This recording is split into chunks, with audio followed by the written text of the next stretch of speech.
जय भीम साथियों, आज आपके बीच जो है बाबा साहब अम्बेडकर के कुछ रोचक तथ्य लेकर आपके बीच आया और मैं उम्मीद करता हूँ बड़े ध्यान से आप इसको सुनेंगे, समझेंगे और लोगों तक इसको पहुंचाएंगे। साथियों, एक समय की बात बता रहा हूँ कि जब बाबा साहब अम्बेडकर पहले एक ऐसे दलित विद्यार्थी थे जिनका स्कूल में दाखिला हुआ। पूरे स्कूल में बाबा साहब अम्बेडकर केवल एक अकेले विद्यार्थी जो दलित थे। उसके बाद स्कूल की जो चीज़ें आपको पता है, आप लोगों ने पढ़ी भी हैं, जिन्होंने नहीं पढ़ी उनको बता देते हैं कि बाबा साहब अम्बेडकर ने किन किन चीज़ों का सामना किया। कि बाबा साहब अम्बेडकर पानी नहीं पी सकते थे, बाबा साहब अम्बेडकर क्लासरूम के बाहर बैठकर पढ़ा करते थे। तो जब ये पता लगा कि भाई ये बच्चा दलित है, तो पानी का मटका जो है वो बाबा साहब अम्बेडकर के लिए अलग रखा गया। उसको पिलाने वाला भी अलग था, क्योंकि जो मटका जो पहले से पानी का रखा हुआ था जिसमें सब बच्चे पीते थे, अगर उस मटके को बाबा साहब अम्बेडकर छू लेंगे तो शायद उसमें से जो है हाइड्रोजन की जगह हीलियम हो जाएगा। उसके जो हाइड्रोजन के गुण है ना, लगता है कि वो उड़ जाएंगे, वो खत्म हो जाएंगे, यानी कि वो अछूत, वो अपवित्र हो जाएगा जल, वो पानी जो है पवित्र हो जाएगा, पीने लायक नहीं रहेगा। उसके बाद भाई जो पानी पिलाने वाला था वो पानी पिलाने वाला भी आ रहा है, फिर एक दो दिन की छुट्टी पे चला गया, सारी चीज़ें हो गई। तो मतलब ऐसी ऐसी चीज़ें बाबा साहब अम्बेडकर ने झेली।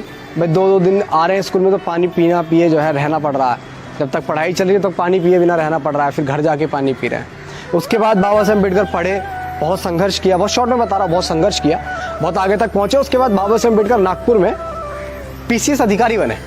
PCS अधिकारी भाई मजाक थोड़ा ही है, PCS अधिकारी बने। और बाबा साहब अम्बेडकर को अपनी सर्विस भी नागपुर में रहकर ही करनी थी। अब बाबा साहब अम्बेडकर के लिए सबसे बड़ी दुविधा थी कि उन्हें नौकरी भी करनी है, सर्विस भी करनी है और रहना भी नागपुर के अंदर ही। अब नागपुर के अंदर रहना है तो रहने के लिए जगह भी चाहिए। तो भाई बाबा साहब अम्बेडकर जो है निकल गए रहने के लिए जो है कमरा वगैरह ढूंढने। तो जब बाबा साहब अम्बेडकर कमरा पूछने जाते, जहाँ भी कमरा पूछते वहाँ सबसे पहले जाति पूछा जाता कि आपकी जाति क्या है। तो वह बाबा साहब अम्बेडकर से पूछा जाए, बाबा साहब अम्बेडकर ने बोला कि मुझे कमरा चाहिए रहने के लिए। तो सामने से जवाब आता आपकी जाति क्या है। बाबा साहब अम्बेडकर ने बोला मेरी महार जाति है। तो बोलते कि नहीं, बिल्कुल नहीं, किसी दलित के लिए यहाँ पे कमरा नहीं है, बिल्कुल नहीं है। फिर बाबा साहब अम्बेडकर दूसरी जगह पहुंचे, दूसरी जगह यही हाल। तो 10, 15, 20 जितनी भी जगह बाबा साहब ने पूछा यही हाल। समय बीत गया, फिर एक जगह बाबा साहब अम्बेडकर ने पूछा तो वहाँ जाति नहीं पूछी गई। जब नहीं पूछी गई तो बाबा साहब अम्बेडकर ने बताया भी नहीं। तो फिर बाबा साहब अम्बेडकर वहाँ रहे, एक रात रुके। रुकने के बाद सुबह बाबा साहब की हल्की हल्की आँख खुली तो देखा शोर मच रहा है बहुत ज़्यादा, घर के बाहर बहुत ज़्यादा शोर मच रहा है। तो बाबा साहब अम्बेडकर जो है जैसे ही बालकनी में आए, देखो हजारों की भीड़ खड़ी हुई है, लाठी डंडे जो है लेके बिल्कुल एकदम ठीक ठाक, जैसे वो बाबा साहब अम्बेडकर का कत्ल करने आए थे। ये सारी चीज़ें मैं नहीं कह रहा हूँ, ये लिखा हुआ है, आत्मकथा। इसका हिंदी अनुवाद है मैं कैसे बना, आप इसको पढ़िएगा कि मैं कैसे बना, ये हिंदी अनुवाद है, बाबा साहब अम्बेडकर ने लिखा है। तो वो लोग बाबा साहब अम्बेडकर को मारने आए थे कि हमारी बस्ती में एक दलित व्यक्ति कैसे आके रह सकता है, इतनी हिम्मत कैसे हो गई। उसके बाद जब बाबा साहब अम्बेडकर ने देखा तो फिर वो पीछे के रास्ते से कैसे अपनी जान बचाकर वहां से निकले, क्योंकि बाबा साहब अम्बेडकर को बहुत बदलाव करने थे, अभी बहुत संघर्ष बाकी था।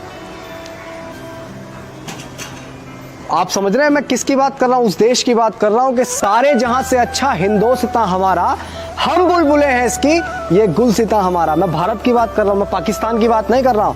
ये वाक्य पाकिस्तान में नहीं हुआ है, हालांकि पाकिस्तान तो था भी नहीं उस समय, था पेट में था, पैदा होने वाला था, समझ रहे हैं, मैं उस देश की बात कर रहा हूँ। लेकिन बाबा साहब अम्बेडकर का एक बड़प्पन देखिए कि इंग्लैंड से पढ़ने के बाद, लंदन स्कूल ऑफ यूनिवर्सिटी में पढ़ने के बाद और कोलंबिया यूनिवर्सिटी में पढ़ने के बाद वो चाहते तो बहुत बड़े प्रोफेसर की पोस्ट पे वहीं पे काम कर सकते थे और अपना जीवन बड़े अच्छे तरीके से जो है जीवन यापन कर सकते थे, अपने बच्चों को अच्छी परवरिश दे सकते थे और बहुत अच्छा नामी जो है चीज़ें कर सकते थे।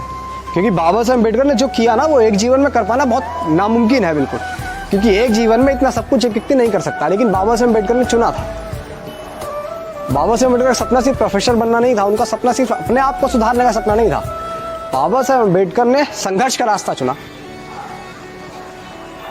फिर एक सभा हुई, एक सभा के अंदर बाबा साहब अम्बेडकर ने ऐलान कर दिया कि मैं हिंदू धर्म को छोड़ दूंगा, मैं हिंदू धर्म को त्याग दूंगा। बाबा साहब अम्बेडकर ने यह ऐलान कर दिया एक सभा के अंदर। अब जब बाबा साहब अम्बेडकर ने ऐलान कर दिया तो एकदम से जो है गांधी जी के होश उड़ गए। गांधी जी के होश उड़ गए कि यार ये अम्बेडकर रास्ते का कैसे जो है वो बन गया, कांटा बन रहा है। तो क्योंकि जो 1935-36 का दशक था, बाबा साहब अम्बेडकर की जो है देश के अंदर अच्छी पहचान बन चुकी थी। उनके फॉलोअर्स बहुत ज़्यादा थे, उनके मानने वाले लोग बहुत ज़्यादा थे। तो सबको पता था कि अगर अम्बेडकर जो है हिंदू धर्म को त्यागेंगे तो उनके साथ कई हजार लोग इस हिंदू धर्म को छोड़ देंगे। तो जो उनके जो है वो बैठे हुए थे ना ठेकेदार, धर्म के ठेकेदार, उनकी नींदें उड़ गई, उनके होश उड़ने लगे। तो जब गांधी जी ने बाबा साहब अम्बेडकर को बुलाया कि नहीं अम्बेडकर तुम ये क्या कर रहे हो, ये हमारे बस में थोड़ा ही है, ये तो सब उसकी लीला है, उसने बनाया है तो कुछ सोच समझ के तो बनाया होगा। तो बाबा साहब अम्बेडकर ने कहा कि गांधी जी दलित क्या सिर्फ सफाई का काम करने के लिए बना है, दलित पढ़ेगा लिखेगा नहीं? नहीं, कैसी बात करो, बिल्कुल पढ़ेगा। दलित पढ़ेगा लिखेगा, एमए करेगा, पीएचडी करेगा, लेकिन काम वही करेगा। ये हमारे हाथ में थोड़ी, सब उसने बनाया। समझ रहे हैं? गांधी जी जो थे, सम्मान है, लेकिन गांधी जी जो थे वो वर्ण व्यवस्था के बिल्कुल जो है अडिग आस्थावाचक थे। यानी कि वो उसमें बहुत ज्यादा जो है लीन थे, रूढ़िवादी थे। गांधी जी जो है वो रूढ़िवादी थे, जिनको हम इस देश का राष्ट्रपिता कहते हैं। मैं आपको किस लिए बता रहा हूँ? मैं आपको बता रहा हूँ कि जहाँ आपको सम्मान नहीं मिलेगा, जहाँ आपको आपके अधिकार नहीं मिलेंगे, तो बाबा साहब अम्बेडकर ने भी वो चीज़ छोड़ने का प्रयास किया, तो आप भी वो चीज़ छोड़ने का प्रयास कीजिए। मैं ये नहीं कह रहा हूँ आप किसी धर्म को छोड़िए, ये आपकी आज़ादी है, आप किसको मानते हैं किसको नहीं मानते हैं, लेकिन हाँ इतिहास को जानना बहुत ज़रूरी है। अब देखिए, जब बाबा साहब अम्बेडकर से ये पूछा गया, जब बाबा साहब अम्बेडकर से ये पूछा गया कि भाई अपनी, उन्होंने बोला कि भाई मेरे हित और देश के हित से अगर चुनने की बात आएगी तो मैं देश का हित पहले चुनूंगा, लेकिन अगर दलित के हित से और देश के हित से चुनने की बात आएगी तो मैं पहले दलित का हित चुनूंगा। समझ रहे हैं? ये बाबा साहब अम्बेडकर ने कहा। तो सब लोग कहने लगे यार ये व्यक्ति जो है पागल है क्या, मतलब देश के लिए, मतलब वो दलित को चुने तो वो पागल है। लेकिन अगर कोई उनसे कह दे कि भाई तुम जो है देश को चुनोगे या हिंदू, तो सबसे पहले हिंदू। मैं किसी धर्म को टारगेट नहीं कर रहा हूं, लेकिन किसी का कटाक्ष करना, किसी की चीजों को करना, ये भी गलत है। कोई चीज सत्य है उसको झूठा बताना, ये भी गलत है।